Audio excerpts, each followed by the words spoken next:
been honest with all of you in my own personal life of struggles that I've had with panic attacks.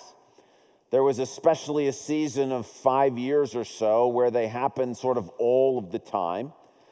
That was strange for me to go through that season. I'm not by nature a very anxious person, and when I first began to have panic attacks, I thought, where is this coming from? What is happening here?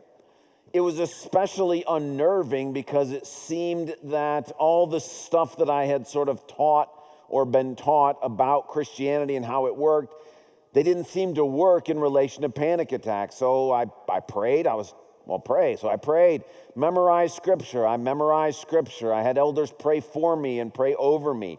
I looked for any secret sins in my life. I went and talked to wise counsel. Went and saw doctors and pursued all sorts of means to try to figure out, why is this happening? There was no sort of rhyme or reason. It wasn't like I had a thought pattern going on in my mind and then it would sort of slowly give way to panic. They would just kind of come on sort of unexpectedly, and they would sort of last for whatever the season was, for a few moments or a few minutes or whatever it might be. But it was terrifying and humiliating. When they would happen, I would literally have to bolt out of the room. Now, this was happening while I was a pastor. My great fear was on a Sunday morning. I would sort of have one right in the middle of a service, and to be honest, there wasn't anything I could do. I would just have to leave. That was very humbling and very sort of humiliating. I remember reading a verse, Psalm 55:22. Now, it's really interesting.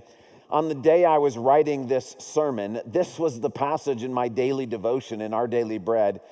Psalm 55, verse 22, which says, "Cast your cares on the Lord, and he will sustain you. He will never let the righteous be shaken." So I read that on Tuesday when I was writing the sermon. I think it was Tuesday. It was in our daily bread devotional. And I just thought, okay, Lord, I'm willing to share my story. I remember reading this verse and getting angry.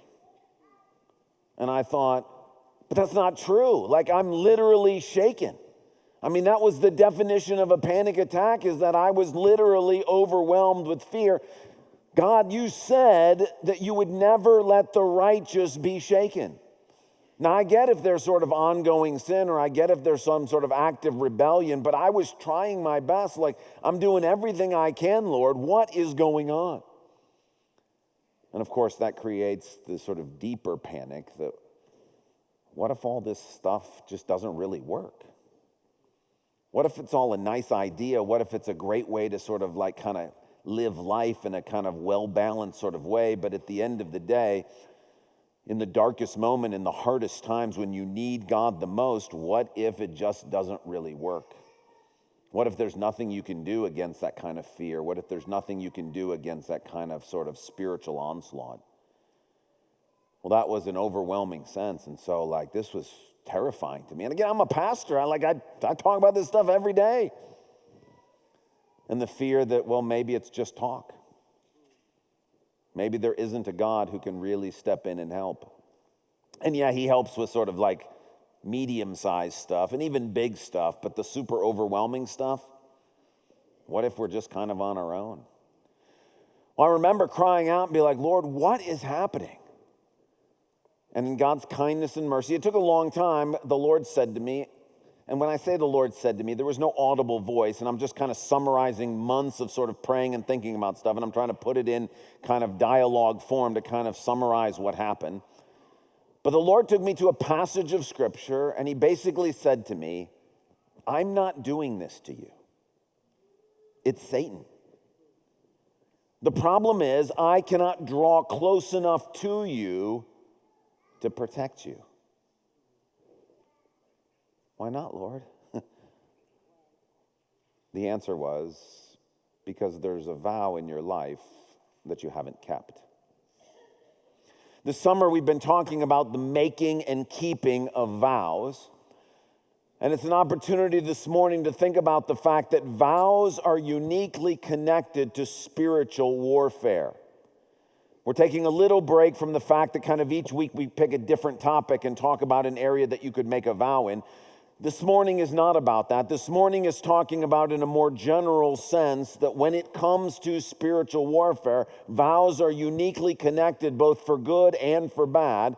And so what I'd like to do this morning is take you to the very passage of Scripture that the Lord took me to help me work through this. And I'd like to go through that passage with you so that we might understand better just how powerful, important vows are, but also how dangerous it can be if we don't keep our vows. So let me invite you to take a Bible and turn to the book of Joshua, chapter 7. If you're using one of the church Bibles, that's page 173. Joshua chapter 7. This summer we're doing a little more of a topical series. Well, it is a topical series on vows. When you do a topical series, you're jumping in and out of passages and sort of we lose the context. So let me just say where we are as we get ready to look at this passage. We're sort of back in time with the nation of Israel. They've come out of Egypt. They've gone through the wilderness. There's a promised land that God has promised to them, and they're on their way into the promised land. They cross the Jordan River, enter into the promised land after wandering around in the wilderness for 40 years. The first city they've come to is sort of the major city in the promised land. It's a walled city, a land filled with giants, this walled city called Jericho. God gives the people of Israel instructions. They march around the walls of the city. The walls fall on, and they have this great victory over Jericho, kind of the first major battle in the land. And now we pick up the story in chapter 7, verse 1. But the Israelites were unfaithful in regard to the devoted things. Achan, son of Carmi, the son of Zimri, the son of Zerah of the tribe of Judah, took some of them. So the Lord's anger burned against Israel. Now Joshua sent men from Jericho to Ai, which is near Bethaven, to the east of Bethel, and told them, go up and spy out the region. So the men went up and spied out Ai. When they returned to Joshua, they said, not all the army will have to go up against Ai. Send 2,000 or 3,000 men to take it, and do not weary the whole army, for only a few people live there. So about 3,000 went up, but they were routed by the men of Ai, who killed about 36 of them. They chased the Israelites from the city gate as far as the stone quarries and struck them down on the slopes. At this, the hearts of the people melted in fear and became like water.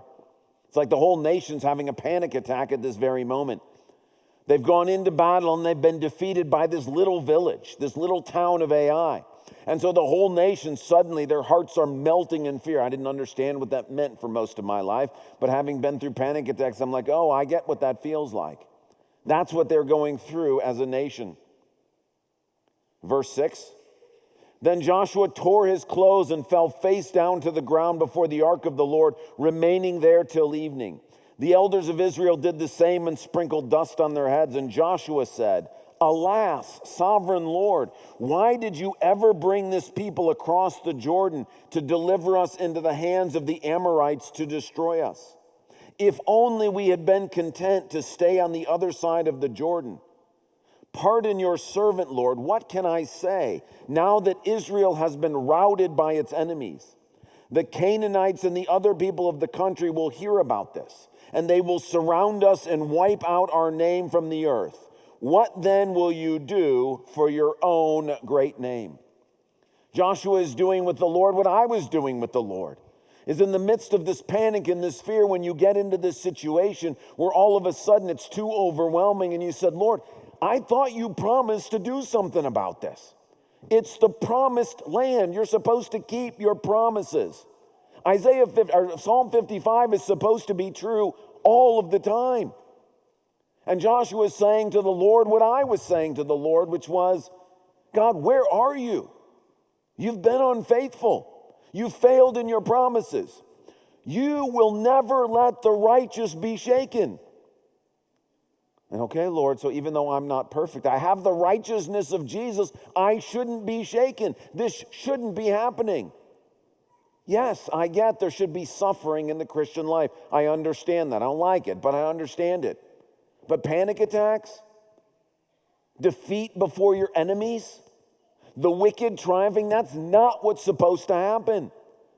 And so Joshua's face down before the Lord, and he's like, you didn't do your job. You didn't do what you said you were going to do.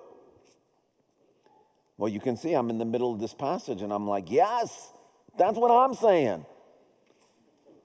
Well, here's God's response to me and to Joshua, and to any of you if you're thinking that same thing. Verse 10. The Lord said to Joshua, stand up. What are you doing down on your face? Israel has sinned.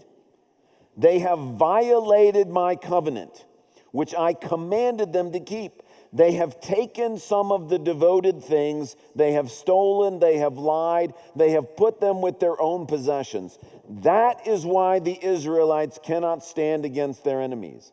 They turn their backs and run because they have been made liable to destruction.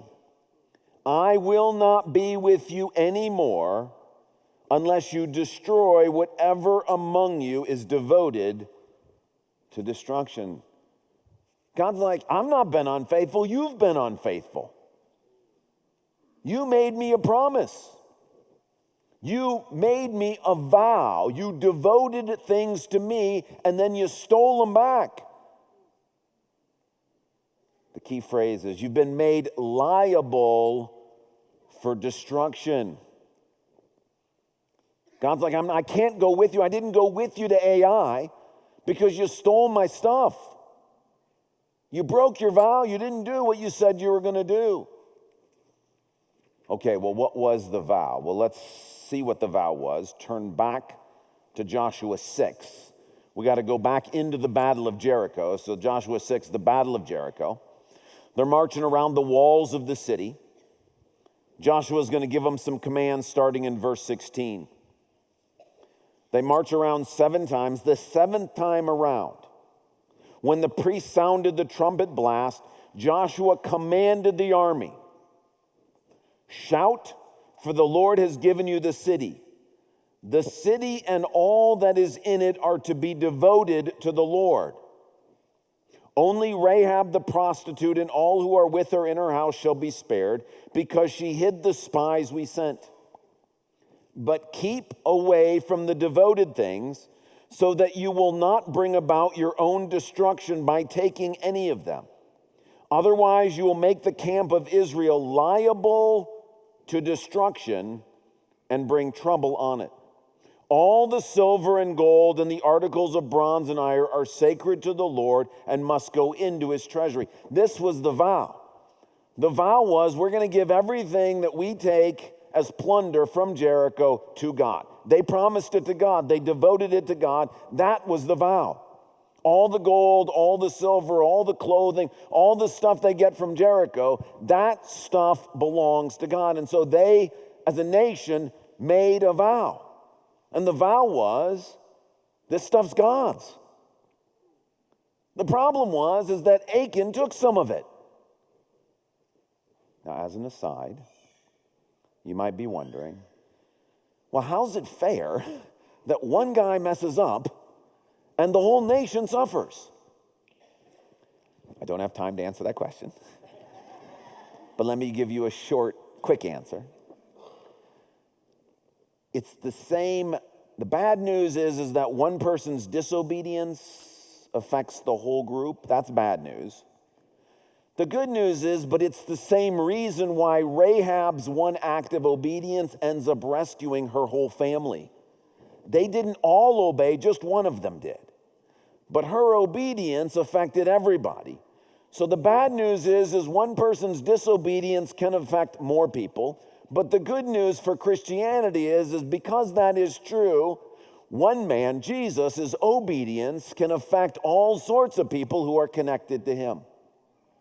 So back from the aside, back to Israel's situation. They've been unfaithful.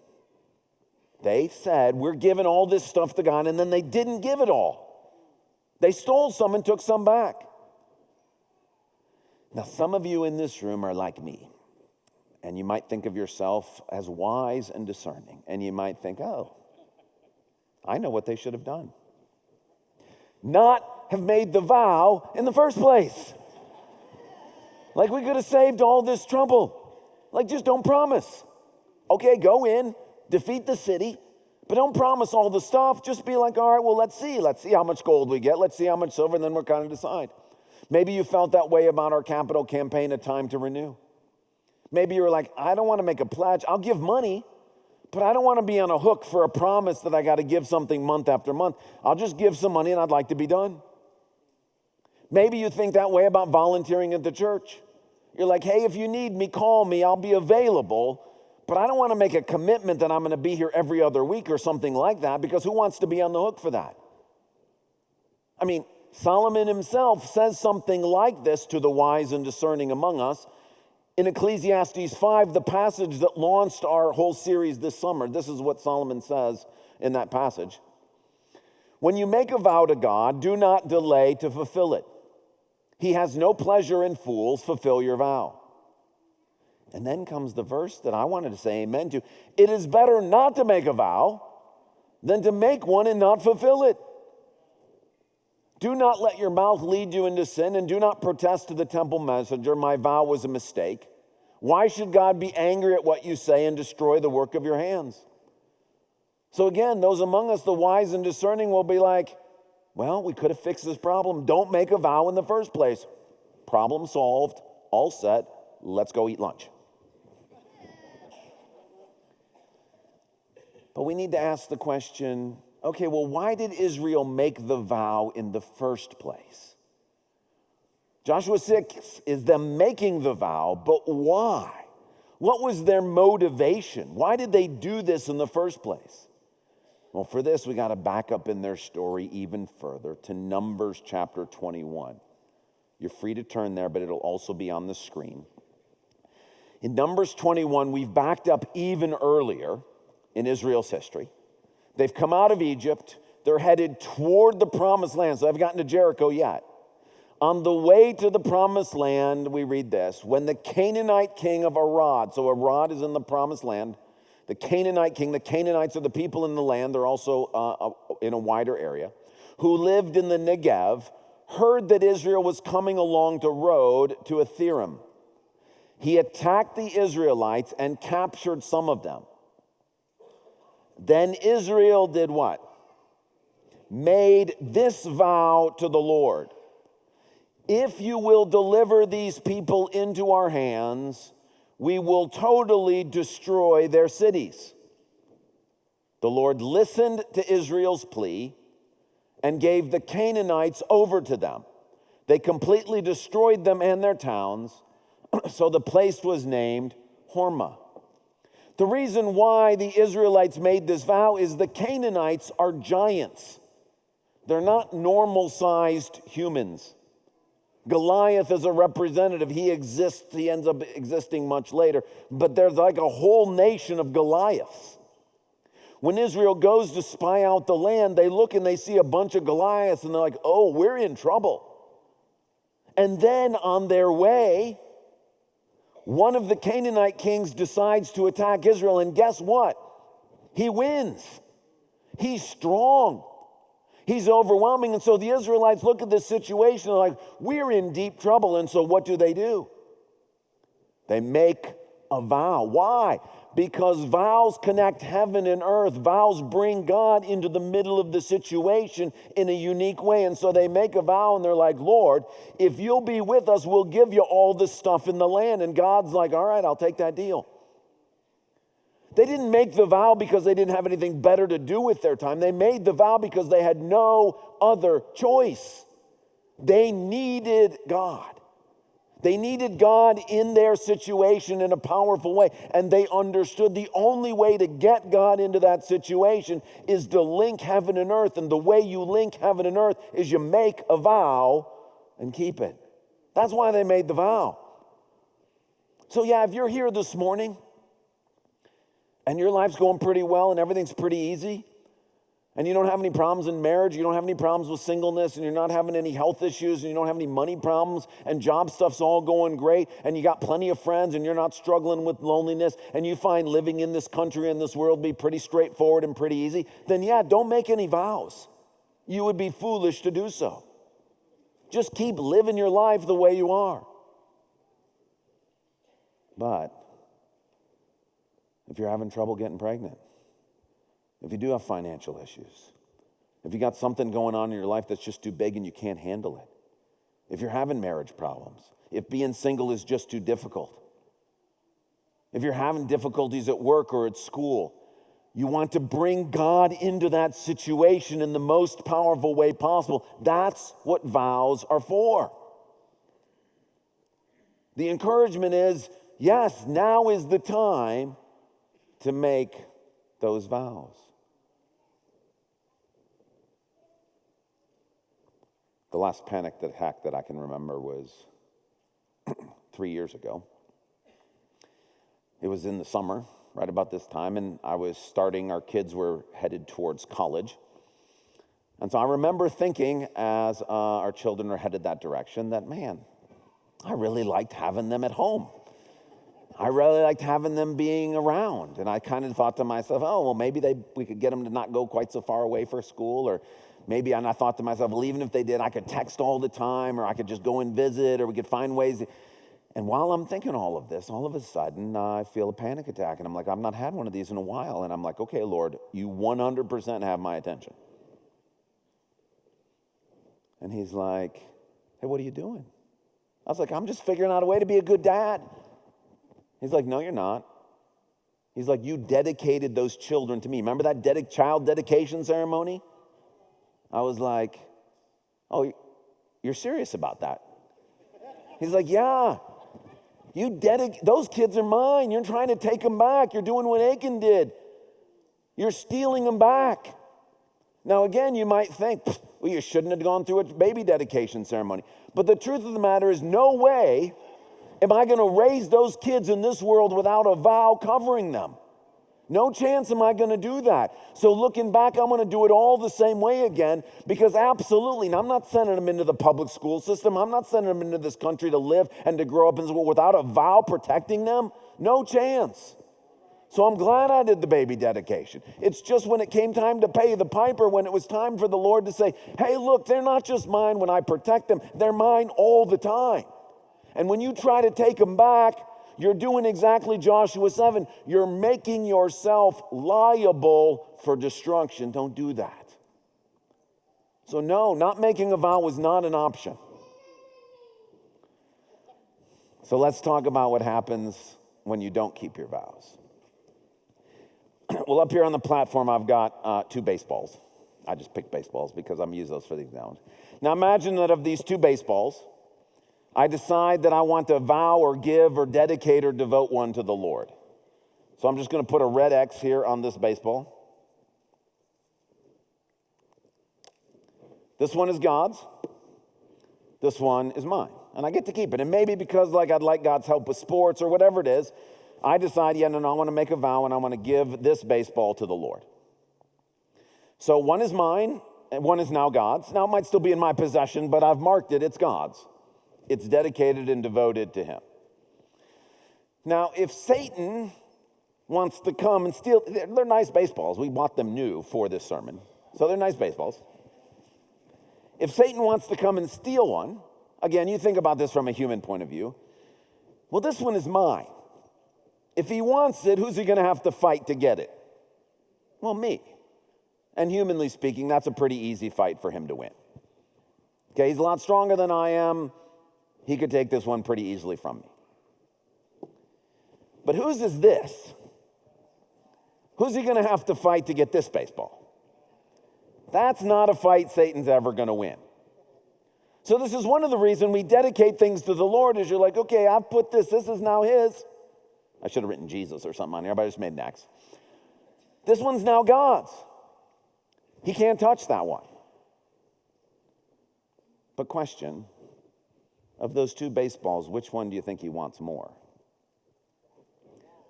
This one. Why? Because it belongs to God. See, God's the one that Satan really hates. He hates us too. But he wants to get at us to get to God. That's what he's trying to do. Now, how's he going to do that? Well, this one belongs to God. He can't come take it, but who can? I can try to take it back. And when he tricks me into trying to take it back, now I've made myself liable for destruction. I was like, well, I didn't mean to give you both baseballs. Or I wasn't going to give you both baseballs for the whole rest of my life. Or I didn't know I was going to need 2 baseballs. I thought 1 would be sufficient. See, he's telling us whatever lies he can, because if he can get us to put this back in our pocket, if he can get us to take this back, it's still got that X. It still belongs to Jesus. If we take this back, now all of a sudden, Psalm 15 says, who can God dwell especially close with? Those who keep their vows, even when it hurts. You see, God is at his core faithful. When we are unfaithful, we are separating ourselves from God. He cannot be around unfaithfulness, and Satan knows this, and so he tries to sneakily get us to take back the thing we dedicated or devoted to God. Once we do that, once we have something of God's back in our possession, now all of a sudden God can't draw as close to us as he would like, which makes us liable for destruction. It means that Satan now has some abilities to harass us that he didn't have before. That's why vows are so powerful with spiritual warfare. When you take something, whether it's your marriage or your children or your singleness, the reason we talked about vows with marriage and singleness is it's really hard to be married and it's really hard to be single. You can't do either one without vowing it to the Lord. The reason why we give money to the Lord, the reason why we might vow and dedicate our home to the Lord, the reason why we might give a possession to the Lord is because we're like, look, I got to protect this from Satan. If I try to hold on to it, he's just going to come take it. So I'm going to park this thing someplace he can't touch it.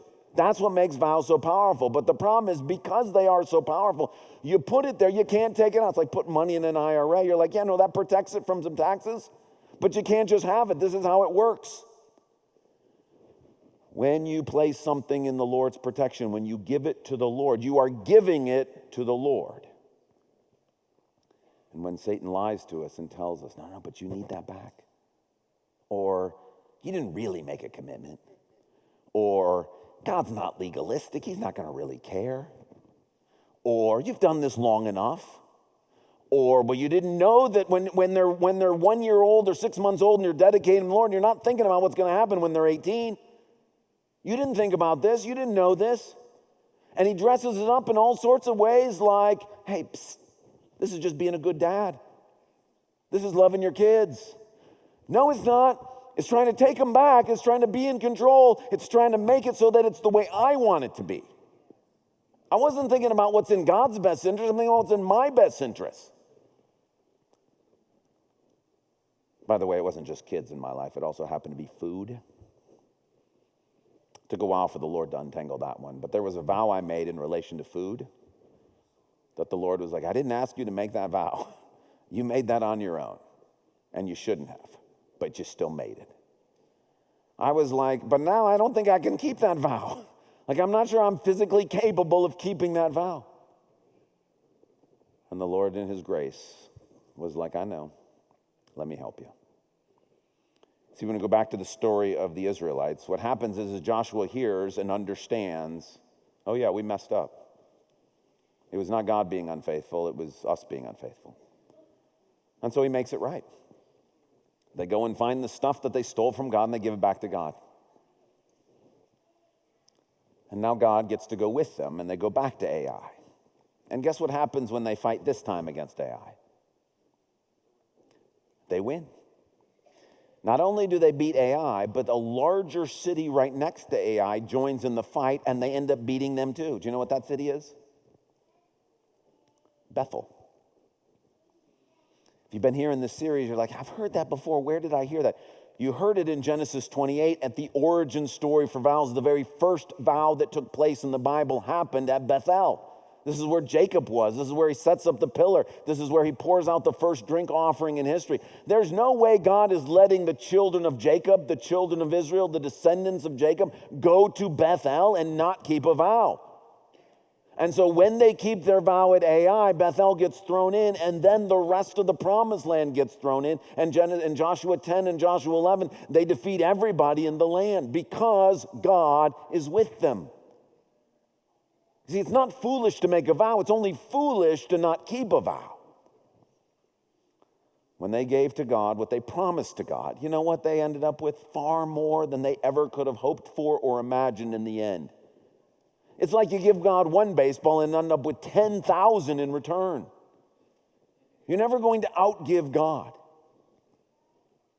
So it was in my life, is that when the Lord finally, after 5 years, sort of explained to me, look, I'm not doing this to you. I would never attack you with fear. That is not a tool that I use. Panic, anxiety, those are not the ways of our kind and loving Savior. He's like, you are going through panic because I can't draw as close to you as I would like.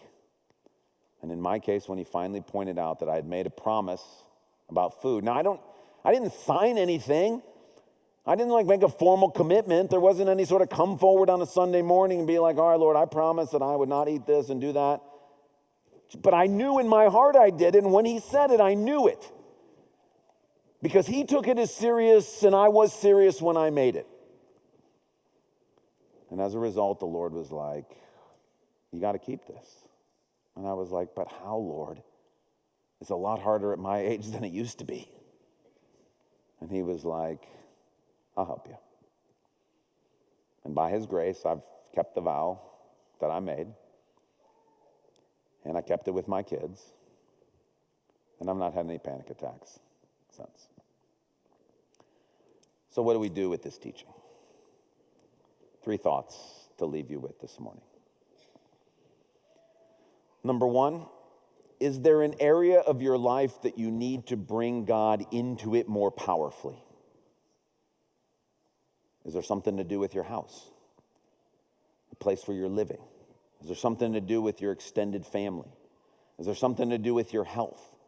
Is there something to do with the decision you need to make going forward? And you're like, I need help with this. If that's your situation, consider making a vow. Say to the Lord, Lord, if you tell me what to do, I vow I will do it. Now, if you're not going to, well, that's the next point. I won't get into that right now. If you need the Lord in something, find a way to make a vow. God, if you do this, I will give you the glory for it. God, if you do this, I will participate and do that. Find some way to vow. If you're having difficulty with letting go of someone that you love, be like, all right, Lord, I give them over to you. They belong to you. You can do with them what they want, what you want. If you're having trouble getting pregnant, this is not a fail-safe device. But Hannah, when she was having trouble being pregnant, she made a vow. She's trying to bring God into the situation. Lord, if you give me this baby, I will give him over to you. If you have a situation in life in which you're like, I need God in this situation, consider making a vow. Second point. If you make a vow, you got to keep it. Don't dedicate kids to the Lord and then try to take them back later. Don't tell God you're going to set aside some money and then not do it. Don't promise God you're not going to buy a certain kind of car, a certain kind of thing, and then go ahead and do it. Don't vow to God that if he gets you and gives you a decision that you're going to do something else. If he tells you what to do it. Solomon is right. Through the Spirit, vows are not to be messed around with. And so if you make a vow, keep it. If you promise to give God something, give it to him. The Lord is patient. The Lord is kind. The Lord is gracious. The Lord is slow to anger. But the problem is, if you don't do what you told God you would do, and you take back the thing, now God has to step away from you. He doesn't want to, but he has to. Because you and I are now unfaithful, and he can't be connected to us in the same kind of way. And what's happened is Satan's got an opening. And the encouragement is to say, please don't do that. Third, maybe you're here this morning and you're struggling with panic attacks. Maybe you have anxiety. maybe you have other forms of spiritual warfare. Consider that there may have been a commitment, a dedication, a vow, something that you gave to the Lord that you haven't fulfilled. Now, let me be very careful with this. This is only one reason why you might have spiritual warfare. There can be lots of other reasons. But my encouragement from my own story from Joshua 7 is at least ask the Lord, is there something I said I would do that I haven't done? It's not the only reason why you're going through what you're going through. And if you do everything you vow, you'll still have spiritual warfare. But if you're having panic attacks, if you're having anxiety, if you're experiencing sort of darkness and depression, it's at least an opportunity. God, is there something that I promised? Is there something that I devoted to you? Is there something that I said I would do and then didn't do it?